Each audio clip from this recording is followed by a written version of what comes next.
Hi.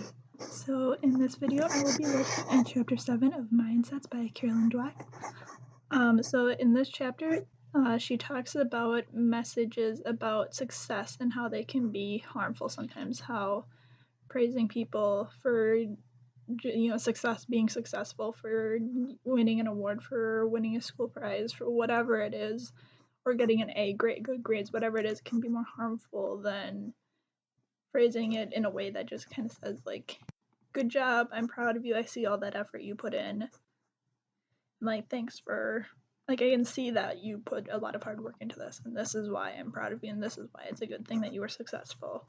And when they're failing too, you don't want to say like, well, you should have gotten that, or you deserved that, or whatever. You need to say something more like, when you're saying failure, you need to say like, okay, here's, you did your best, you put in your effort, you put in a lot of hard work, you gave it your best, and as long as you know that you gave it your best, that's what matters. And she also talked about how fixed mindset people view any message as judgment, so that they see any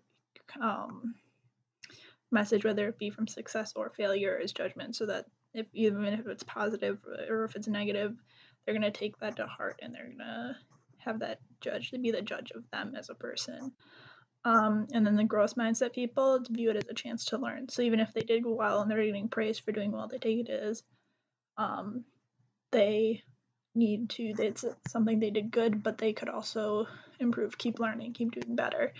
Because if they stay where they are, they're not always going to do good. They're not always going to succeed. And even if they do stay, like, keep on improving, that doesn't mean they're going to succeed, but that their failure is also a chance for them to learn.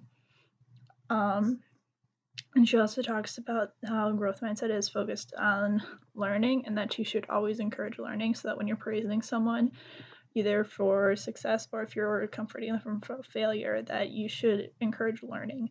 That you say, well, you did a great job, you put in all your effort, just keep working harder, keep learning as long as you're doing your best, and keep giving them praise, and don't make it about the learning and about the growth and encouragement versus just saying you did good or you did bad. And then it's also about helping people fulfill their potential. Like, growth minded people are all about they're not there to help you succeed or fail, whatever. They're there to help you fulfill your potential, no matter what that is. They're there to help you succeed, or they're there to achieve their own best potential. It's not about other things. It's about like fulfilling your potential, which is different for every person, and it can change over time.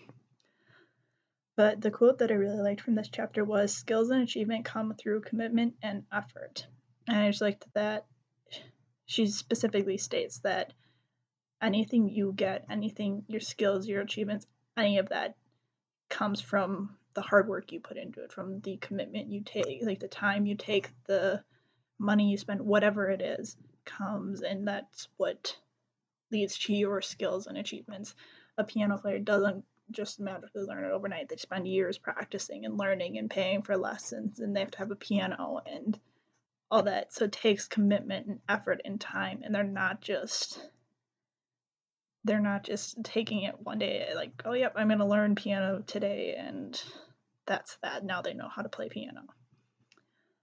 So then the questions of this chapter were a time I was challenged to change a fixed mindset of someone in power.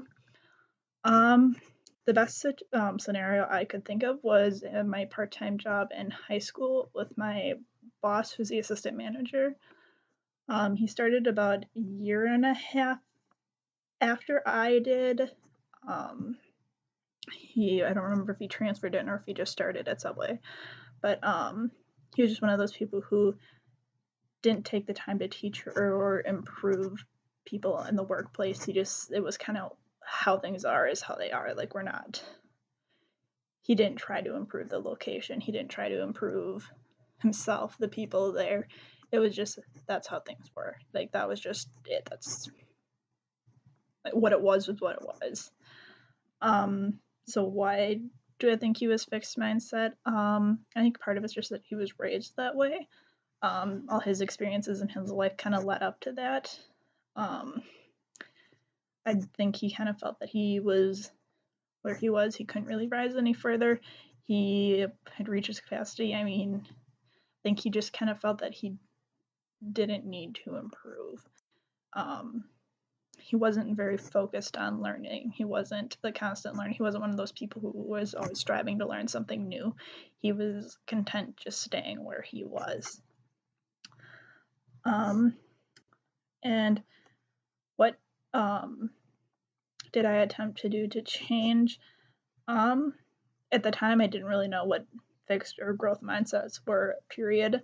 But best I can say is that like ask questions, tried to show it in my work. I just tried to like keep learning and keep trying to improve the place and hoping that my example would kind of rub off on him. But that was kind of like, I guess, a way that I did it since I didn't know specifics at the time or anything. Was I successful? No, not really. I only worked with him for a short time before I ended up moving on, and don't think I made that much of an impact on him. It's not like I've kept in touch or anything, but yeah. But thank you, and yeah.